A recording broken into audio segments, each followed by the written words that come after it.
और आप माननीय गंगा साहब जी।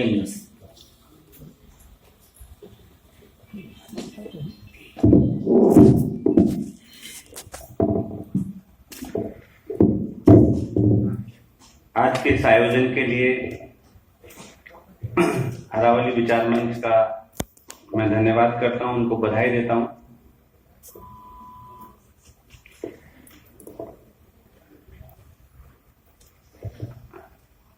आप देख रहे हैं कि पिछले 5-7 साल में एक बड़ा बदलाव राजस्थान के आदिवासियों के अंदर दिखाई पड़ रहा है। सरस्वती की जगह बिरसा की तस्वीर आ गई। जो लोग खुद को आदिवासी कहने से बचते थे अब गर्व से आदिवासी कहते हैं। तो हम सब लोगों के लिए उत्साह का, खुशी का उत्सव मनाने का मौका है। लेकिन साथ में कुछ चुनौतियां भी हैं। मुझे विषय दिया गया आदिवासी अस्मिता और अस्तित्व का संघर्ष। सोमापत जी ने बहुत दिलचस्प व्याख्यान दिया और उनकी जो एक मुख्य चिंता थी कि देश के आदिवासियों को कैसे हम एकजुट करें। जो अस्मिता का सवाल है, अस्मिता मतलब क्या? कुछ लोग अखबारों में शब्द लगातार पढ़ते होंगे, चर्चाओं में सुनते होंगे, लेकिन इस पे आप विचार करें कि अस्मिता मतलब क्या? अस्मिता मतलब पहचान, आपकी आइडेंटिटी। आइडेंटिटी किस चीज से बनती है? आपकी विशिष्टता से। अगर मैं कहूं कि ये फला आदमी की पहचान क्या है, तो आप बताएंगे कि थोड़ा लंबा है, मूंछ रखता है, या धोती पहनता है, या इस तरह का व्यवहार है। तो आदिवासियों की परिभाषा के अंदर उनको जो चीजें विशिष्ट बनाती है, उन्हीं से उनका अस्तित्व भी निर्धारित होता है। जो पहले प्रेजेंटेशन दिया गया उसमें ये बात कही गई कि यूनाइटेड नेशंस आदिवासियों को कैसे रेखांकित करता है। इसका एक लंबा इतिहास है कि आदिवासियों को कैसे चिन्हित किया गया। एक मार्टिन कोबो नाम के सज्जन थे, जिनको यूनाइटेड नेशंस की वर्किंग कमेटी ने जिम्मेदारी दी कि आप आदिवासियों की परिभाषा निर्धारित करिए। उन्होंने एक काम चलाऊ परिभाषा दी और कहा कि किसी भी एक जीवंत समुदाय को परिभाषाओं में बांधना उसके साथ जाती है। इसके बाद भी चाहे भारतीय संविधान की बहसों को आप देखें या यूनाइटेड नेशंस की वर्किंग कमिटीज के मिनट्स को आप देखें, वो विशिष्टताएं हैं जो हमारी अस्मिता का निर्माण करते हैं, जो हमारी पहचान का निर्माण करती हैं। सवाल उठता है उस पर खतरा क्या है, उसके लिए संघर्ष क्या है? खतरा यह है कि हम अपनी विशिष्टताओं के प्रति एक हीनता बोध से ग्रस्त हैं। हम उस भाषा में बोलना चाहते हैं जो बाहरी समाज हमसे अपेक्षा करता है। हम उनके मूल्यों में जीना चाहते हैं। हमें अपनी परंपरा, संस्कृति, उसके प्रति एक प्रकार का हीनता बोध है। जब ये विशिष्टता खत्म हो जाएगी, जैसा आपने देखा कि गुर्जर आंदोलन के दौरान क्या हुआ, ये कहा कि हमारे जैसे ही तो हैं, हमारे जैसा ही तो इनका जीवन है, ऐसे रीति रिवाज और परंपराएं हैं।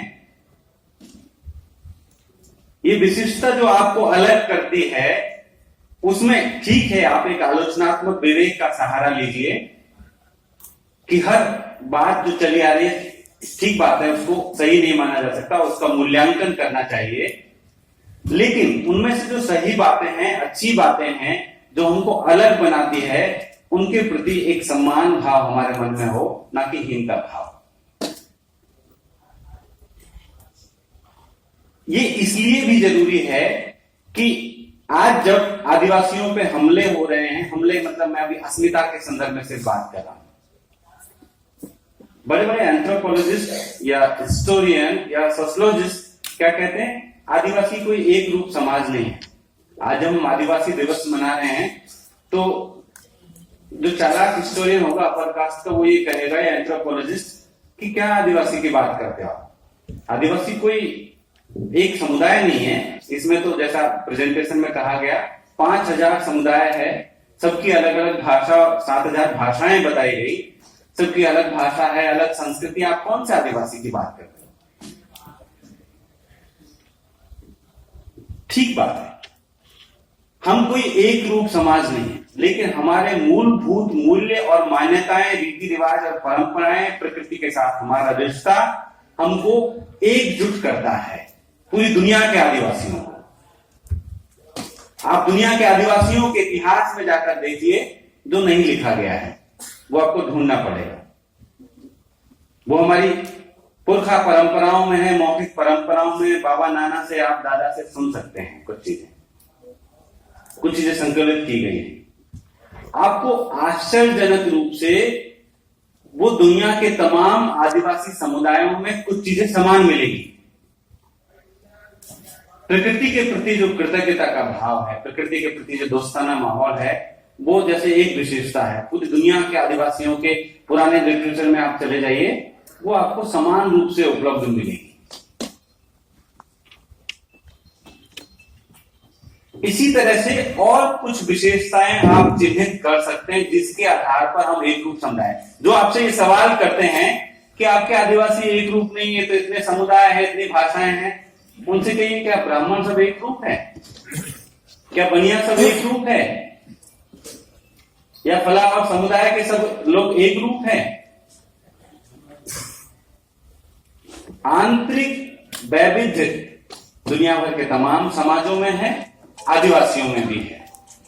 लेकिन अब समय आ गया है जब लोग हमारी अस्मिता पर, हमारे होने पर सवाल उठा रहे हैं, हमारी पहचान पर सवाल उठा रहे हैं, तो हम उन एकरूपताओं को आगे रखें, उनकी बात करें, उनको खुद समझें और अपने व्यवहार में उनको लागू करें। इस पहचान पर हमला कई बार हुआ। कई लोग बड़े भोलेपन में कह देते हैं कि आदिवासी वो है जिनको गिरिजन कहते हैं, वनवासी कहते हैं। आज का अखबार में आया, प्रभु नारायण जी बैठे हुए हैं, हिस्ट्री के एकदम माइक्रो हिस्ट्री के आप कह सकते हैं विद्वान हैं, कहां से चीजें ढूंढ के लाते हैं। अखबार में आया कि ये हम विश्व आदिवासी दिवस नहीं मनाएंगे, ऐसा संघ ने कहा है, इसलिए सरकार की तरफ से इसका नकार कर दिया गया। क्योंकि संघ कहता है कि वनवासी है तो आदिवासी नहीं है। अगर आप आदिवासी कहेंगे तो फिर उनको यूनाइटेड नेशंस ने 2007 में जो आदिवासी राइट्स का डिक्लेरेशन है उसमें जो अधिकार दिए हैं, उन अधिकारों का समर्थन करना पड़ेगा। और जाहिर सी बात है, आज हम उन अधिकारों के समर्थन में यहां खड़े हुए हैं। माननीय नमो नारायण जी अभी कह रहे थे कि इस बार की थीम क्या है। इस बार की थीम यूनाइटेड नेशंस ने यही रखी है कि जो 13 सितंबर 2007 को इंडिजिनस पीपुल्स राइट के लिए डिक्लेरेशन तैयार किया गया, 10 वर्षों में हमने उसमें से कितना हासिल किया है। मैं आपसे निवेदन करूंगा कि यूनाइटेड नेशंस की वेबसाइट पर फ्रीली अवेलेबल है, वो डिक्लेरेशन 10-15 पेज का है, डाउनलोड करके एक बार पढ़ लीजिए। उसमें एक बहुत अहम सवाल है जिस पर भारत सरकार के प्रतिनिधि ने उस वक्त 2007 में भी अगर मगर करने की कोशिश की, स्वीकार किया, समर्थन दिया। 4 देशों ने उसका विरोध भी किया था, अमेरिका, कनाडा, ऐसे बड़े बड़े देशों ने, ऑस्ट्रेलिया। लेकिन भारत के प्रतिनिधि ने समर्थन किया, कुछ अगर मगर करके, क्योंकि वो आदिवासियों की स्वायत्तता का समर्थक है। स्वायत्तता क्या? आदिवासियों का अपना स्वशासन होगा, दिल्ली से सब चीजें निर्धारित नहीं की जाएंगी। जो ट्राइबल एडवाइजरी काउंसिल का विचार भारत की संविधान सभा में है, लेकिन उस वक्त बड़ी चालाकी से नेहरू और उसमें अंबेडकर भी शामिल है। वो जयपाल सिंह और दूसरे आदिवासी प्रतिनिधियों से कहते हैं, आप ये सवाल थोड़ा बाद में उठा लीजिएगा, अभी हम संविधान बना रहे हैं, देश बना रहे हैं, इस देश के साथ खड़े हो जाइए। और आदिवासी तो हमेशा से बोले रहे हैं, सीधे रहे। उन्होंने कहा ठीक है, आप देश बना लीजिए, हमें आपके ऊपर भरोसा है, लेकिन आप हमारे साथ दगा मत करिएगा। लेकिन आज वो स्वायत्तता का सवाल कहीं बहुत पीछे छूट चुका है। मैं संविधान सभा से लेकर बाद के आप लोकसभा राज्यसभा की वेबसाइट पर सारी डिबेट्स पड़ी हुई है। हमारे आदिवासी प्रतिनिधियों ने भी कितने सवाल पूछे, कितना हस्तक्षेप किया विभिन्न बहसों में, उसका पूरा लेखा जोखा है। कांग्रेस और भाजपा या और पार्टी पर क्या उठाएंगी? हमारे प्रतिनिधि जो निर्दलीय चुने जाते हैं या किसी पार्टी में चुने जाते हैं, कभी उन्होंने उस सवाल को जो जयपाल सिंह छोड़ के गए थे, जो हमारे पुरखों ने जिन मूल्यों के लिए लड़ाई लड़ी, वो वहीं के वहीं छूटे हुए, कोई उनको छूना नहीं चाहता। बल्कि अब तो स्वयं आदिवासियों के अस्तित्व पर सवाल खड़ा हो गया है, वो बचेंगे या नहीं बचेंगे, कैसे बचेंगे? आदिवासियों के अस्तित्व पे पहला सवाल कब खड़ा हुआ? जब उसमें बाहरी दखल शुरू हुआ। अब जब बाहरी दखल का हम नकार करते हैं तो कुछ लोग समझते हैं कि हम वास्तव में ये कह रहे हैं कि हम बाहरी समाज से घुलना मिलना नहीं चाहते या हम डेवलपमेंट नहीं चाहते। आप देखेंगे कि जो टीवी की लोकप्रिय बहसें होती है उसमें आदिवासियों को इस रूप में चित्रित किया जाता है, जनरलाइज करके उनको या तो नक्सली कह देंगे या फिर कम से कम विकास विरोधी और अलग थलग रहने वाला। ऐसा नहीं है। आज ऐसी स्थितियां निर्मित हो गई कि दुनिया का कोई भी आदिवासी खुद को अलग थलग नहीं रखना चाहता, ना रख सकता। लेकिन हमारा कहना यह है, संयुक्त राष्ट्र संघ जिसकी वकालत करता है कि आदिवासियों को आत्मनिर्णय का अधिकार होगा, यानी अपने डेवलपमेंट का मॉडल वो खुद तय करेंगे। क्या आप इसके साथ खड़े हैं? क्या हमारे नेता इस बात के साथ खड़े हैं? नहीं, वो बाहरी दखल के प्रति बिल्कुल चिंतित नहीं है। आजादी के बाद, आजादी के दौर में ही पहला बारी दखल हुआ जब वहां पे झारखंड के हजारीबाग में एक परियोजना बन रही थी और आजादी से ठीक पहले जब डॉक्टर अंबेडकर श्रम मंत्री थे, उनसे संविधान सभा में पूछा गया कि जो आप ये परियोजना लगा रहे हैं इससे इतने आदिवासी विस्थापित होंगे, क्या उनके पुनर्वास की कोई योजना है आपके पास? वो कहां रहेंगे? उनकी संस्कृति कैसे बचेगी? तो डॉक्टर अंबेडकर ने बड़ा गोलमोल से जवाब दे दिया और खुद को उससे अलग कर लिया। उसी संविधान सभा में आदिवासियों की अस्मिता का जो एक सवाल है, जो मैं कह रहा था, ये जो शब्द है इनके बड़े गहरे अर्थ है। कोई गिरिजन कहता है, कोई वनवासी कहता है, कोई जनजाति कहता है, कोई इंडिजिनियस कहता है, कोई देशज कहता है, कोई एबोरिजिनल कहता है। इन सब के अलग अलग और बहुत गहरे अर्थ है। उसी संविधान सभा में जनजाति, इंडिजिनस और आदिवासी 3 शब्दों पर बहस हो रही थी। जयपाल सिंह लगातार अंग्रेजी में इंडिजिनस और हिंदी में आदिवासी शब्द का प्रयोग कर रहे थे। उन्होंने पूछा संविधान सभा के अध्यक्ष से, माननीय अध्यक्ष, मैंने प्रस्ताव दिया था कि देश के मूल निवासियों के लिए अंग्रेजी में एबोरिजिनल और हिंदी में आदिवासी शब्द का प्रयोग किया जाए, क्या हुआ उसका? डॉक्टर अंबेडकर ने जवाब दिया कि आदिवासी शब्द से कोई अर्थ नहीं निकलता, पता नहीं चलता उसमें कौन से समुदाय है। जनजाति स्पष्ट है, क्योंकि अनुसूचित जाति की तरह हम अनुसूचित जनजाति कर देंगे जो लिस्टेड है। इससे क्या हुआ कि पिछले वर्ष एक फिल्म आई, उसमें आदिवासियों के ऊपर नस्लीय टिप्पणी की गई। हमारे दोस्तों ने दिल्ली हाईकोर्ट में मुकदमा किया कि ये फिल्म, ये कहती है MSG2 नाम से एक फिल्म आई थी, कि आदिवासी तो शैतान से भी बदतर है। दिल्ली हाईकोर्ट कहता है कि आदिवासी तो इस देश में कोई है ही नहीं, इसलिए किसी हिंदुस्तान के किसी समुदाय का कोई अपमान नहीं हुआ। आदिवासी शायद कहीं अफ्रीका वगैरह में रहते हैं, यहाँ पे तो अनुसूचित जनजाति है। इस तरह से लगातार अलग अलग मंचों पर आदिवासियों के होने से भी नकारा जाता है और हम सब लोग मूक दर्शक बन करके देखते हैं। जो दखल, जो नेहरू जिनको आधुनिक भारत का मंदिर कहते थे, उद्योग धंधे, निश्चित तौर पर विकास होना चाहिए। कल हमने JNU में पद्मश्री डॉक्टर रामदयाल मुंडा के जीवन पर बड़ी फिल्म दिखाई, नाची से बांची फिल्म का नाम है।